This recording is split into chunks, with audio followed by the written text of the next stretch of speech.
Ajnanatimirandasya Jnananjana Shalakaya Chakshurmilitam Jena Tasmai Shri Gurave Namah. Guruve Gaurachandraya Radhikaye Tadalaye Krishnaya Krishna Bhaktaya Tadbhaktaya Namo Namaha. Yam Pravajantam Anapetya Apetya Krityam Rapayano Viraha Katara Ajuhava Putreti Tan Maitaya Tadavo Binedus Tam Sarvabhutam Hridaya Munimanatosmi Narayanam Namaskritya Naram Chaiva Narottamam Devim Saraswatam Vyasam Tato Jaya Mudirayat Bhaktya Vihina Parara Lakshay Kiptashtakamari Tarangamadye Kripa Maitram Sharanam Papana Vinde Namaste Charanara Vindam Tave Najivami Tvaya Vina Iti Vigyaya Radhe Tvam Nayanam Charanandike Vancha Kalpatirubhascha Kripa Sindhu Bevacha Viditanam Pavanebhyo Vaishnavebhyo Namo Namaha. Jai Shri Shri Radha Govinda Satchinandana Gaurahari Nitai Gauranga Nishinga Bhagavan Giriraj Maharaj Shri Jagannath Baladev Subhadra Sudarshan Chakrajuk Ki Jai Jai Jai. So we begin always by offering our most humble obeisance unto the lotus feet of our beloved Gurus, unto Sri Guru Pad Padmanitya Bhavishta Om Vishnu Pad Asto Tatsat Sri Srimad Abhaya Charanavinda Bhaktivedanta Swami Maharaj Srila Prabhupada. And same grateful, heartfelt obeisance unto the lotus feet of Sri Nityalila Bhavishta Om Vishnu Pad Asto Tatsat Sri Srimad Bhaktivedanta Narayan Goswami Maharaj, to our exalted Upana Guru Varga and all the assembled Vaishnavas, Vaishnavis. So, last many days we were in the 5th chapter of Sri Bhajan Rahasya, and we were expanding on some points of the commentary in the 12th verse, which was about the understanding how to go beyond the limitations of the Varnashram system. Because bhakti is transcendental to Varnashram. However, it's a stepping stone, right? And the stepping stone begins with activities of karma kanda. People are restricted and guided towards material piety so that they don't fall down, and they gradually become elevated towards the mode of goodness. But still, even in that state, Mahaprabhu tells Rupa Goswami, is it Rupa Goswami or not? Rupa, that most people in the world don't follow anything, but some follow Varnashram. But those who claim to be followers of Varnashram, only half of them actually do anything. The rest just give lip service. And of those that do follow, most of them are simply absorbed and directed towards material benefits, advancement in this life, elevation of heavenly planets, mystic powers, even impersonal liberation, right? Well, impersonal liberation, that comes with the next step when, if one, he says that of all those who actually do follow Varnashram, very, very rarely will one actually become a jnani. Somebody who goes beyond using Varnashram for material prosperity and actually understands that the pursuit of life is meant to elevate one beyond the material conception. And jnanis are generally interested in impersonal liberation because they understand, this material world, even though there's some pleasure, there's also so much difficulty in acquiring it, and ultimately you have to leave it all behind. The older you get, the more miserable you get, and by philosophical consideration and guidance, a handful may become inclined deeply towards some kind of liberation, but most of them are directed towards impersonalism. Because the root cause of our being here is neglect of the Lord, disinterest in the Lord, disinterest in the service of the Lord. And so the pursuit of impersonal liberation is actually the most subtle form of self-gratification, right? I'm not performing my spiritual practices to become a servant of God. I'm performing them to become like God myself. But their conception of God is an unlimited consciousness that I merge into and become one with, right? But our acharyas destroy that conception in so many places, and Bhagavad Gita and all of our literature as well. So he says, out of those who are jnanis, one may become a devotee of Lord Narayan. And even more rare is to become a devotee of Lord Krishna, right? So the 12th verse was saying that because this chapter is about asakti, that stage just prior to bhav. And the advanced stages of bhakti, you're on the fringe of that, awakening through deep attachment to the Lord, awakening a sense of a hint of one's spiritual identity, a hint of the kind of service that I want to do, a hint of the joy and beauty of being in the association of Krishna's eternal servants and being under their guidance. Again, in this world, we're completely opposed to that, right? We don't want to be under guidance. We like to be the guide, we like to be the boss, but we don't like to be under anybody because then we feel controlled, right? That's you can see that in New Braj, right? Everybody's an anarchist here. They work together, some, but there's a lot of anarchy. You try to get something done, and then all of a sudden, hey, that's not what we agreed on. Everybody arguing. But actually, spiritual communities thrive and feel great comfort in following, anugatya. However, the caveat there is that who are you going to follow? Are they qualified to lead, right? And most of us have had experience in this world of people who are very eager to be leaders but may not be qualified to be so, right? Generally not. So that's why we arrive at this situation. And so in bhakti, we have to overcome that, how would you say it, the hesitation to come under higher guidance. But then that requires us to be able to find who's appropriate guide and who's not. So the study of Bhajan Rahasya is giving us the symptoms of those who are in these higher stages, right? And so from Varnashram, Sakam Varnashram, right, just pursuing material pleasure, material results, then you come to Nishkam, where by that practice and by understanding that all the, because in every level of Varnashram, you have to perform some service, some sacrifice. And ultimately, in the beginning, you think that the demigods are the proprietors and the benefactors of humanity. But as you progress in Varnashram, and if you follow nicely, you may have the opportunity to randomly associate with great personalities who inhabit the world. And by that, slowly develop bhakti sukriti and come to understand that all sacrifice is ultimately meant for Vishnu.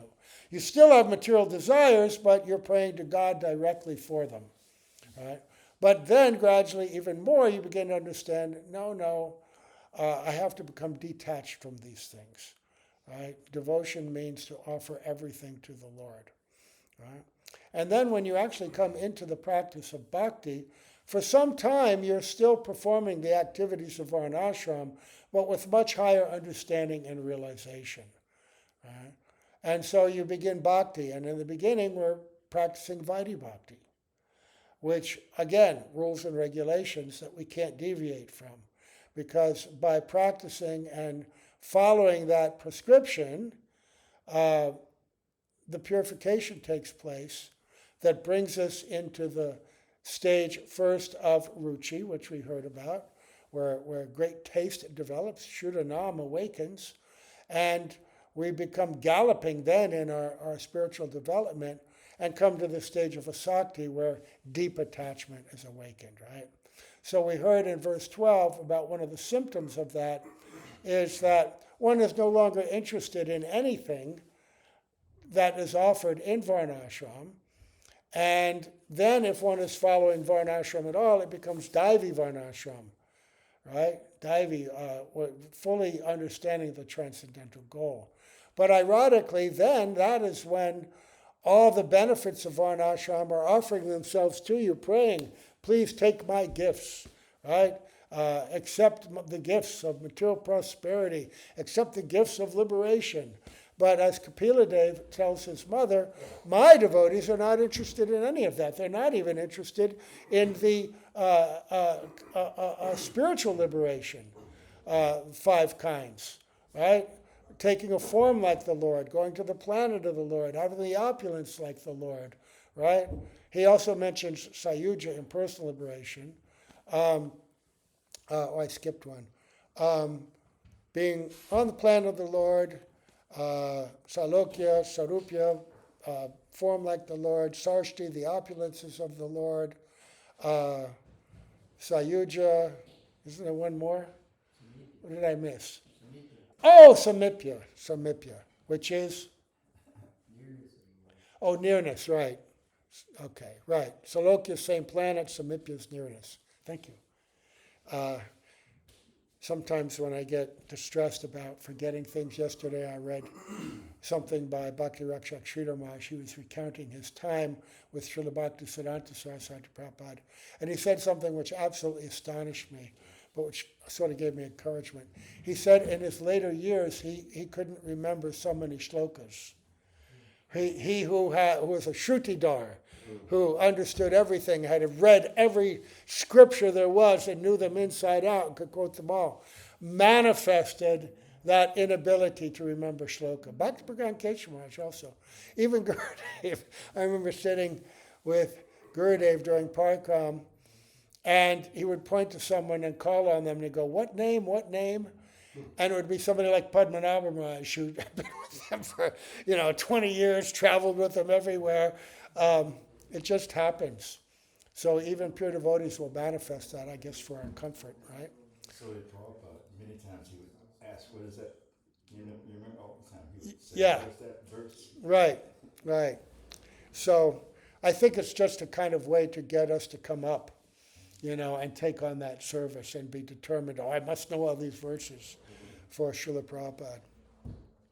Anyway, I inadvertently skipped text 11. I read text 12, but I forgot text 11, so I have to do that. It's a very short commentary. Bhaktivinoda Thakur begins by saying, in Krishna Karnamrita, it is said that when attachment, rati, for the holy name arises, the youthful form of Krishna easily manifests. So again, Bhaktivinoda Thakur is giving us feelings and symptoms of bhav while he's describing the stage of madhyam, right? But it's the borderline. And I remember one time when Bhaktivedanta Bharati Maharaj was in Bangalore, he was just doing a similar thing. He was attributing certain qualities of bhav bhakti to madhyam.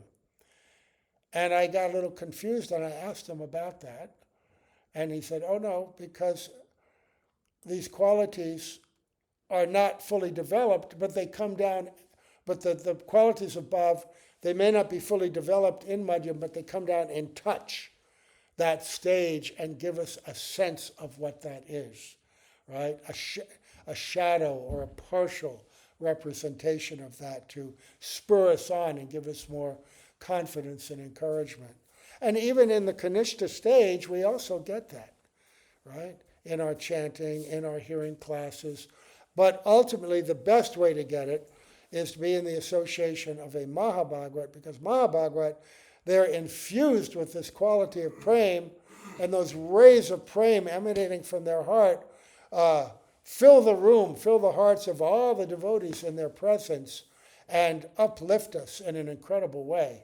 This Badger Festival that we're beginning tomorrow is a remembrance of that and honoring of that, because Srila Bhaktivedanta Narayana Maharaj spent so many years coming here and imbuing this place with that prem, right? This place is filled with the dust of his lotus feet. And so by invoking the memory of his visits, by speaking the kata that he gave with honor and respect, and praying for his presence, it will come. And he also spoke about this Bhajan Rahasya. I remember being here, maybe it was 2002, maybe 2003. That was the last year I was here, because after that I was in India full time. But he did bring up this Bhajan Rahasya and some of the topics. So, when attachment for the holy name arises, the youthful form of Krishna easily manifests. So he quotes this Krishna Karnamrita, Bhakti strai stiratara bhagavan jadasyad daivena na palati divya kishora murti mukti swayam mukilitanjali sevate sman dharmata kama gutaya samaya pratiksha. O Bhagavan, if someone has steady devotion unto your lotus feet, he easily perceives your most charming, divine, youthful form. Thereafter, liberation stands before him with folded hands, and Dharma, Artha, and Kam also wait for an opportunity to serve him. That's interesting, because he talks about steady devotion. But steady devotion is supposed to be that stage of nishta which precedes this, precedes ruchi, precedes asakti.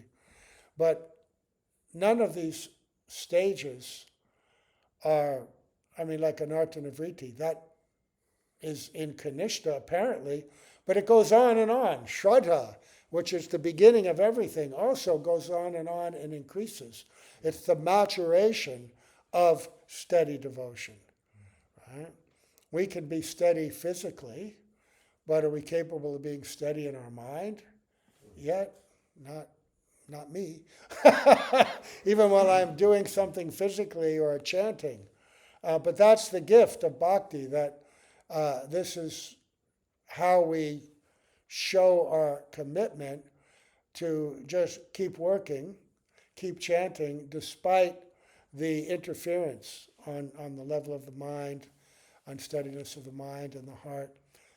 If you've looked at the songbooks, in the back there are these little sections called Upadeshavali of Bhaktivedanta Keshav Maharaj and Bhakti Siddhanta Saraswati Prabhupada. And these are specific instructions that they emphasized during their manifest presence.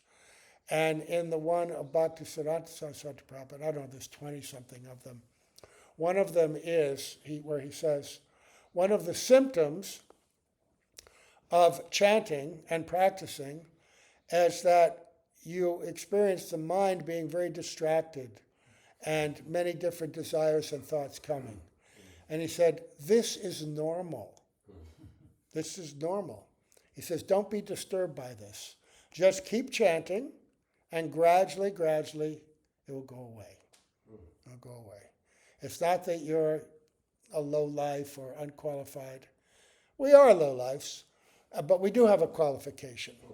And our qualification is that we have some desire, some greed, and we have prayed and taken shelter of the representatives of the Lord, right?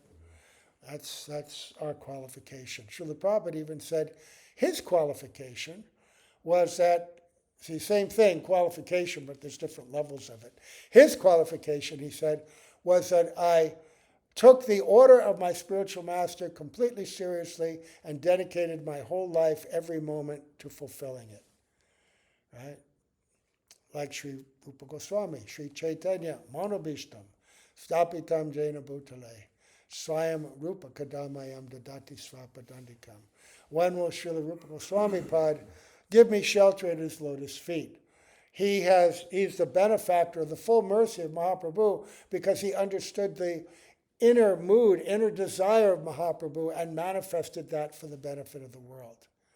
So we're studying the Manubhishta of our Guru Varga. Here, this is the writing of Bhaktivinoda Thakur, commentaries of Srila Bhaktivedanta Narayan Maharaj.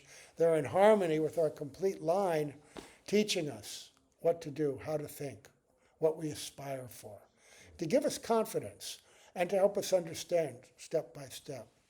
So the translation, again, O Bhagavan, if someone has steady devotion unto your lotus feet, he easily perceives your most charming, divine, youthful form. Thereafter, liberation stands before him with folded hands, and Dharma, Artha, Kam also wait for an opportunity to serve him.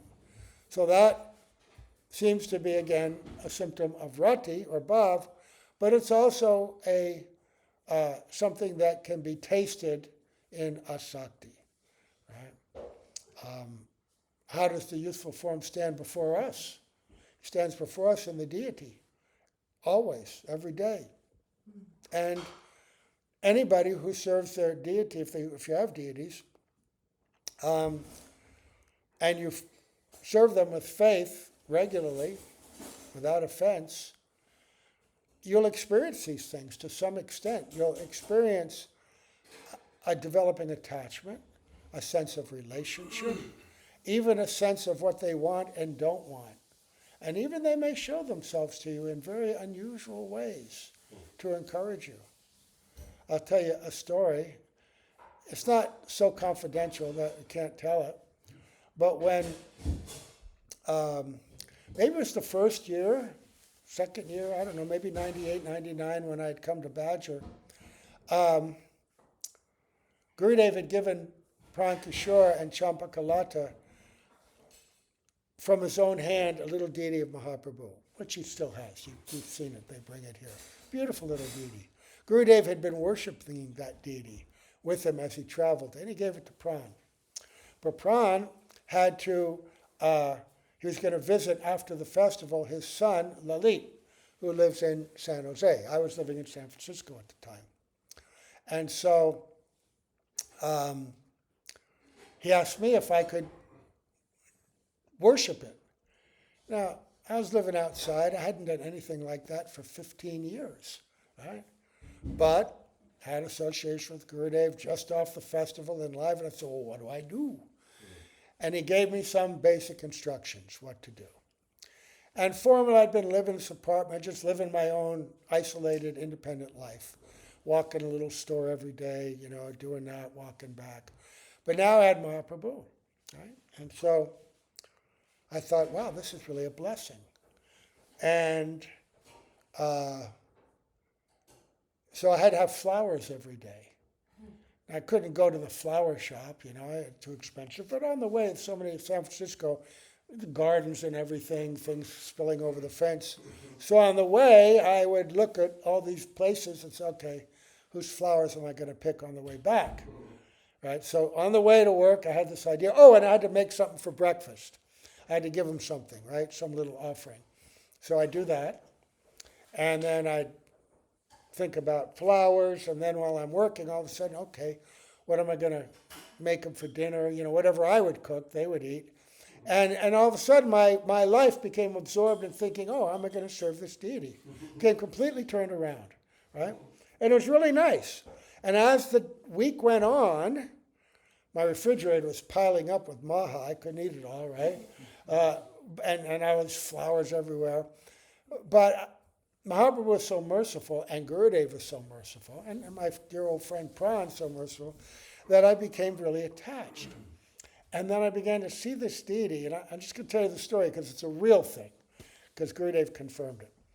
And then I began to see Mahaprabhu sometimes looking like he was weeping, right? Looking like he was weeping. And I thought, wow, that's really good, but it's just my imagination. I'm a sahaja. I can't think. Anyway, at the end of the week, I gave the deity back to pran. I told him that story. And then he began to worship and experience something similar.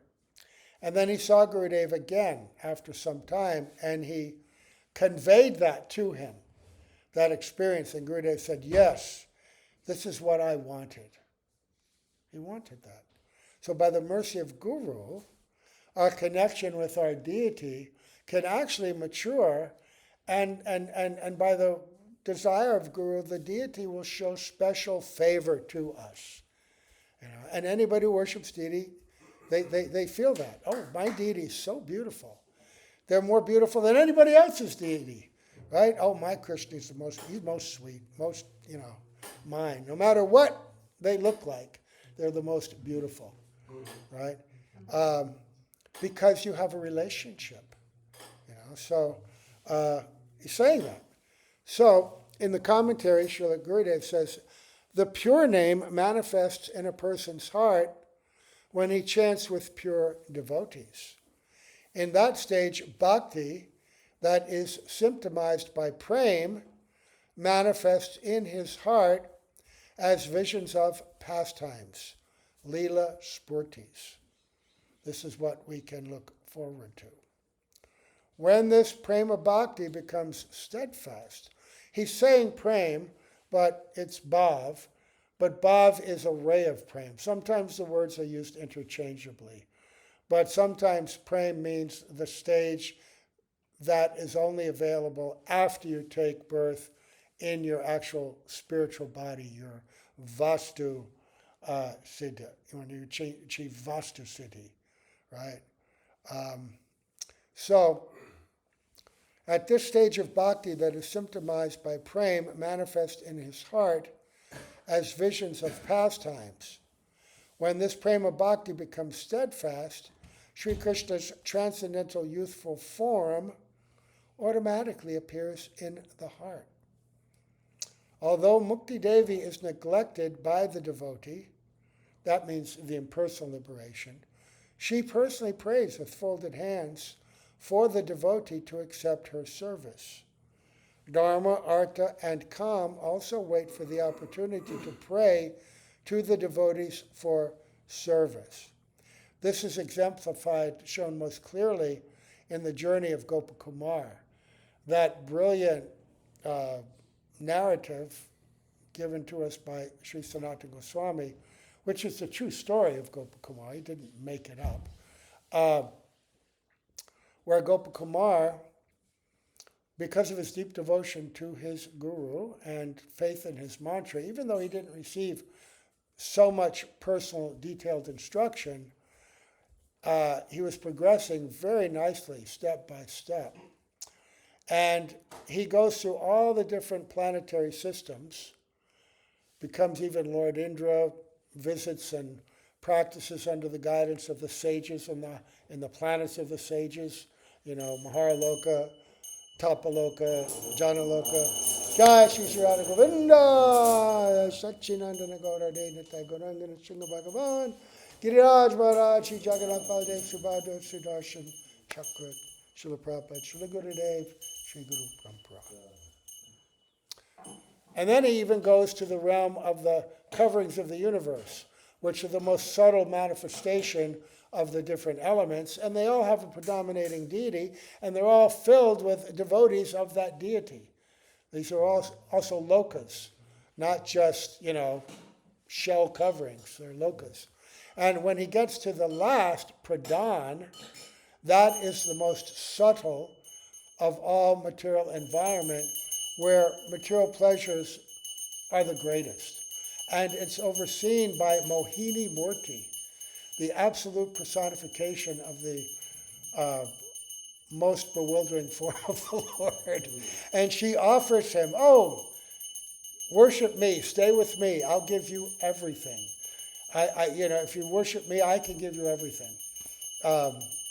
And I can make you beyond the limits and give you control of everything in the material universe. And he actually wanders around out of curiosity in that realm, and then he goes on. And then he comes to the border of the Brahmajyoti, and he stares at that. And then through that brilliant light, he sees the Mahakal Purush, the personality of Godhead, form that oversees that Brahmajyoti, inhabits there. And he sees all the living entities floating in that in a form of Brahmananda, because they're fully situated in spirituality. It is a spiritual realm, so there's a kind of bliss. But it's not the bliss that's awakened by the soul in the river, in the ocean of Ladini Shakti. But it goes beyond anything that is available in the material world. And he finds himself drawn to it. He becomes mesmerized by that form of Mahakal Purush, that forearm form, and by that environment, and he feels himself being drawn in, drawn in, drawn in. Because it's very beguiling, very appealing. Right? But then by the power of his mantras, faith in his guru, then all of a sudden, associates of Lord Shiva, they're traveling down, and he hears their kirtan, and he gets pulled back, and then he associates with Nandi, and then Lord Shiva himself, and then he's off to Vaikuntha, right? So all these levels and all these personified dharma, artha, kama, moksha, oh, please accept what I have to offer. They also want to serve the devotee. They want to serve the devotee, but devotee not interested in any of that. And as we progress in bhakti, we're also tempted by those things, right? Even in the stage of anishtata bhakti, in the kanishta stage, the last stage of that is Taranga Rangini. Even as a kanishta, just almost coming to, or just, starting to come into madhyam, Taranga Rangini means the waves of opportunity and enjoyment, facility that's offered to you. All kinds of things like, because at that stage, even advanced kanishta, they have some learning, they may have some charisma, they're practicing nicely. People want to follow them. Compared to ordinary people, you seem very advanced, right? And so people want to give you things, give you money, give you position, give you power, become your disciple, right? And you can easily be overcome at that stage, right? So you have to be very careful, very careful. That's why Srila Gurudev said that madhyams can become guru, but you should ideally be on madhyamutam, this stage of asakti, or perhaps madhyam, ruchi. But less than that, you will have difficulty. Ashram Maharaj asked directly to him in one meeting, well, what happens if the kanishta initiates? So, he will fall down. Can't digest that. Too much, right? Or if you are, and even those who are of the lesser stage and performing the service of guru, they themselves, if they want to be protected and want to perform that service properly, they themselves also have to be carefully under the guidance and protection of a Mahabhagavad, or someone more advanced, to help them in that service. If they do that, then they have a chance of being able to perform the service properly. But if you reject or offend pure devotees, no way. You even, in Madhurya Kadambini, Vishwanath Chakravarti Thakur explains that even someone may be continuing to chant and perform externally the limbs of bhakti, but if they are offenders or neglect pure devotees, it's simply show bottle. There's no benefit for them in their own chanting, what to speak of others. It's just a show, right? So, the Jatarati Bhakta, that's one in Bhav Bhakti, inclined towards Madhurya Ras, is greatly allured by the divine adolescent form of Sri Krishna, whose topmost pastimes of amorous love, Shringar Ras Vilas, are displayed at this age. Sri Chaitanya Charitamrita, Madhya Lila chapter 8, verse 189, this is Ramananda Roy, Ratri dinakunje krita kore radha sange kaishoravayasa Sapala Kaila Kritadange. Day and night, Sri Krishna enjoys the company of Sri Radha in the kunjas of Vrindavan. Thus, his adolescence is made successful through his pastimes with her. That 8th chapter, this Ramananda Roy conversation, should read that regularly. It's so astonishing. And Srila Prabhupada's purports, if you have any doubt about the alignment of Srila Prabhupada with the way that Srila Gurudev was introducing us to more mature understanding of this philosophy, you just read this chapter and read his purports, and you'll see incredible. And this, in the beginning, Ramananda Roy is explaining to Mahaprabhu the different stages of bhakti, right? He wants to know what's the perfection. And Mahaprabhu is not satisfied until he comes to Gopi Bhav, the gopis. And then he says, oh. And he says, but is there anything more? And then Ramananda says, oh, up until this time, I've never heard anyone ever ask that question. And then he says, yes, there is more. And then he talks about Srimati Radhika, the topmost and the source of all gopis. And then he talks about Krishna, and then this, Radha and Krishna together, and their pastimes. And then he says, which goes completely along with this, the only way to get to this topmost stage is by association and by the mercy of those who actually are gopis. Only the gopis can taste this ras, and only the gopis can give it. And that's why it's said, and Srila Prabhupada said, that we are Rupa Nugas.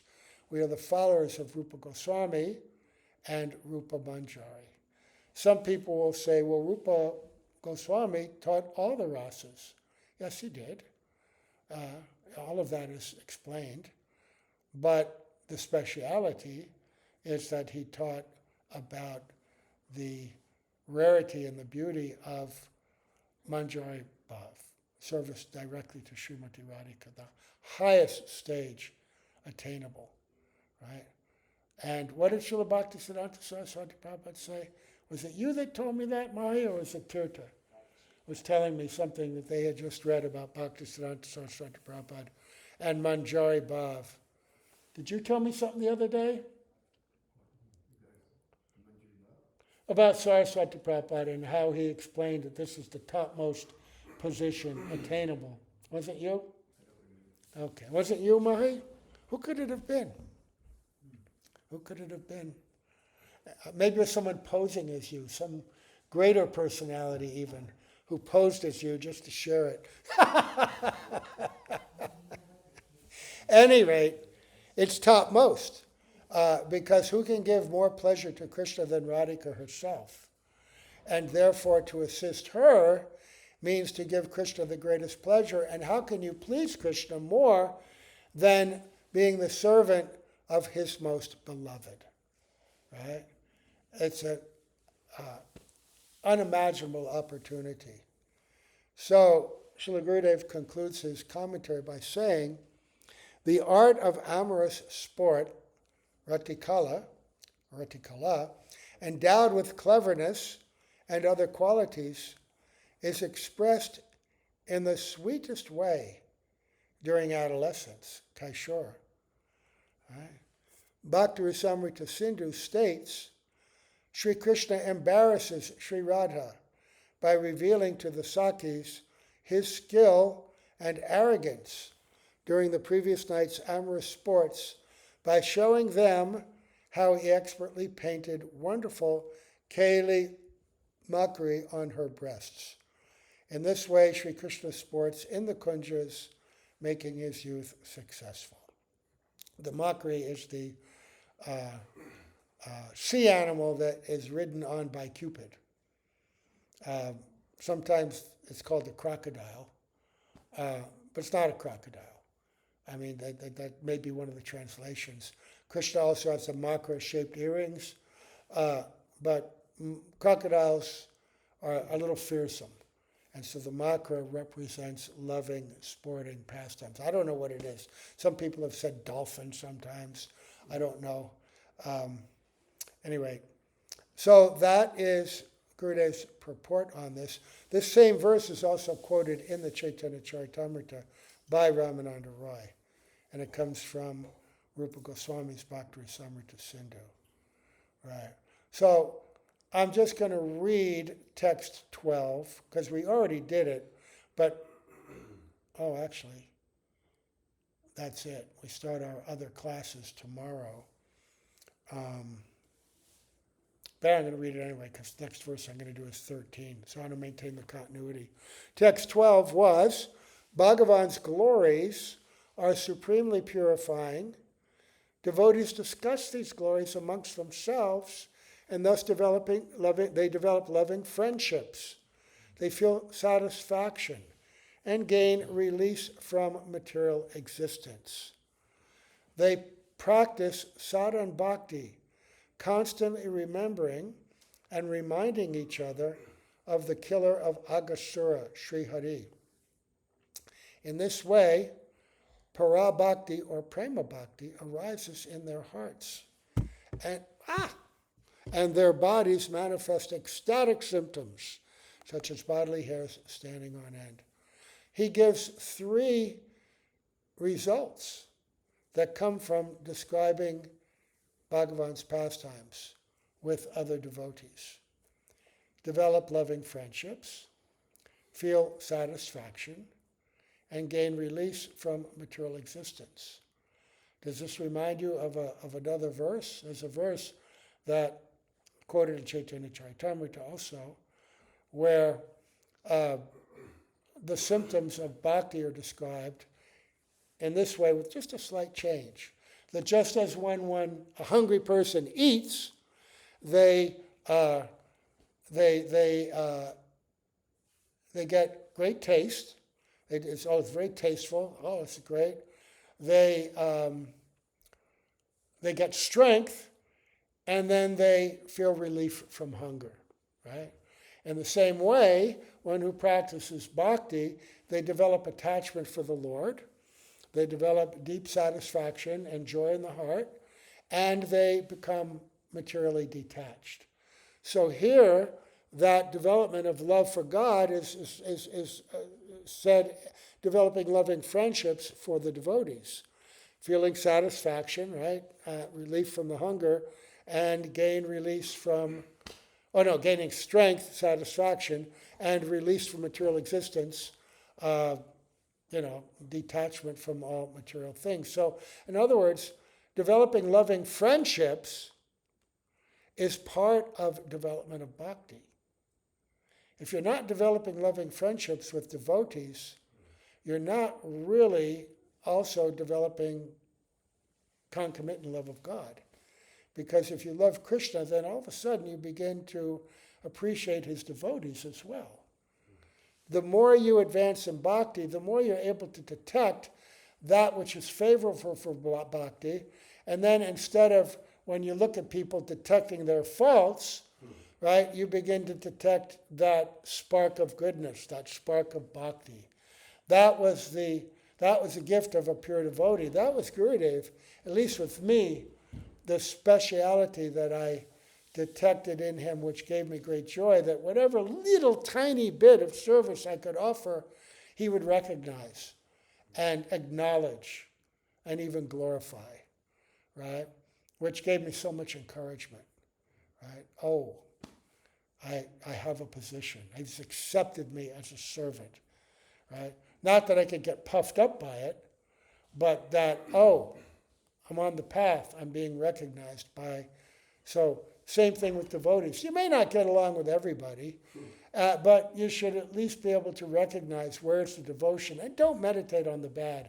There's a story, Bhaktisiddhanta Saraswati Prabhupada at Bug Bazaar in Calcutta. Very opulent temple, right? And many, many devotees in it. And they had very high standard of deity worship. And they had one pujari there who was very difficult to get along with, right? The other devotees didn't like him, the other Madhvasis. He was always complaining, yelling at people, this and that, right? And then he left this world. And the devotees were sitting around one day, some of them, and they were remembering him, and they were remembering how difficult he was, and recollecting, oh, he was like this, oh, he was like that, so glad he's gone, oh, remember when he did this? And that's what their kata was. And then from the side behind them, Srila Bhaktisiddhanta Saraswati Prabhupada said, oh, but he always kept his cloth very clean. Pretty, insignificant thing to bring up. He probably could have brought up more, oh, he's punctual, he did this and that, but purposely brought up that point that he had noticed, that they're meditating all the other things, he acknowledged, oh, he always kept himself and his cloth very clean in the service of the deity. Right? And then the devotees understood, oh, look at our mentality compared to Guru Maharaj. And there's another story, perhaps even more startling. These are from Bhaktivedanta Bharati's recollections that are in the form of some books now, My Beloved Masters, Volcanic Energy, where he recollects the activities of the godbrothers of his Guru Maharaj, Bhaktivedanta Maharaj. I think it's from that. Maybe it's Bhakti-Rakshak Sridhar Maharaj. Anyway, it's a real story. They were at Bug Bazaar, Gaudiya Math, every morning. Bhaktisiddhanta Saraswati Prabhupada would go out the front door and take a walk, out the street, down, wherever they went, perhaps some park, I don't know. But every morning when they came out, and he'd be accompanied by his senior disciples, there was a man who lived right across the street, and he would be on the veranda of the first floor. In India, the first floor is what we call the second floor. So he's on the veranda of his house. And he looks down at Saraswati Prabhupada, and every morning he's yelling at him and criticizing him. Because perhaps he was a smarta, perhaps this was a Brahmin neighborhood. But Bhaktisiddhanta Saraswati Prabhupada did things which people criticized. Wore shoes, wore a sewn coat, drove in cars sometimes, preached very controversially against orthodox Brahminical culture as it was practiced, smarta practices. So this man was a critic. And what kind of sannyasi are you? Oh, look at you with your fancy cloth. Oh, all your followers. Oh, this and that, every morning. And of course the disciples hated it. But Bhaktisiddhanta Saraswati Prabhupada never said anything. And so they couldn't say anything. Then one day the man wasn't there. And Saraswati Prabhupada said, where's that fellow? Oh, Srila Prabhupada, he left his body. What a demon. And they were so happy. Right? But Srila Prabhupada looked saddened. And he took his head down and he says, oh, he was my friend. He was my real friend. Because amongst all people, he pointed out my faults to me. You will never do that, out of respect or fear, but he would point out my faults. So he was my well-wisher and my friend. What a conception, right? And that's important understanding. I mean, we get criticized by all kinds of people, and we might ignore it or we might argue back, but we also will get criticized by our guru, chastised. And sometimes we say, oh, I don't want that. Ooh, I don't want that. But when you get chastisement, it's actually, there's two sides to Guru's mercy. The praise, which we all love, but the danger of praise is that it feeds our pride, right? Which is antithetical to the development of bhakti. But chastisement makes you humble. And you really have to go in deep in two ways. One, the way of, acknowledging and looking for the root of that anartha, that if you weren't chastised, you might not look to find that anartha. You might be comfortable with yourself. And to be grateful for it, right? And to really understand, the idea of amanina manadena, not seeking pride in any way, really understanding what it means to be humble, lower than the grass in the, in the street, straw in the street. Yeah. And then showing love and appreciation for that chastisement. Right? That's the big lesson. Yeah, yeah. Just one more story that I always tell. I don't have that many stories about Gurudev and me, but they're good ones. So I keep them close. It's probably good because if I had too many, I wouldn't remember any of them. But I have only a handful, so I keep them close. The very first time I had a darshan with Gurudev, just compress the long story short, after I was introduced, I was kind of, Shamrani said, "Oh, he's such a nice devotee. Prabhupada loved him so much." And I said, No, Prabhupada didn't love me so much. The only time I ever got to talk to him, he chastised me, in front of 200 people. and all the senior devotees after that, after they became gurus, always told me how Prabhupada, knew I wasn't a good devotee. And I carried that with me. And Gurudev looked at me in the most soft and gentle way. And he said, "What?" He said that because he loved you so much. And all of a sudden, the realization of what that experience was. He's pointing out an anartha for my benefit. A very important, subtle anartha that I could never have detected. And without it, might have become a Ritvik, or one of these, people who think that Prabhupada wanted to be the Sampradaya Acharya for the whole rest of the Yuga or something, all these subtle misconceptions of Guru Tattva.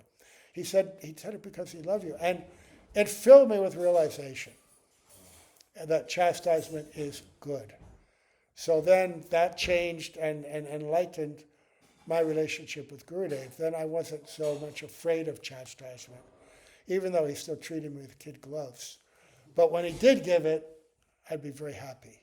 Yes, more.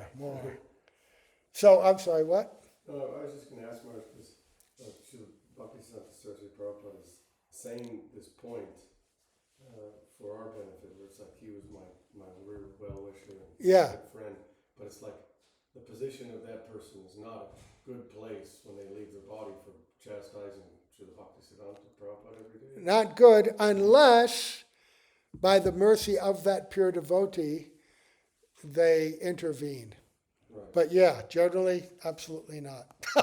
He's saying he's my best friend, or he's my good friend. Yeah. But when he leaves, it's like, we're not really friends. So. Well, see, that the Mahabhagavat that descends, they generally act on the platform of Madhyam. They discriminate between the different levels of people to preach to people appropriately according to their adhikar.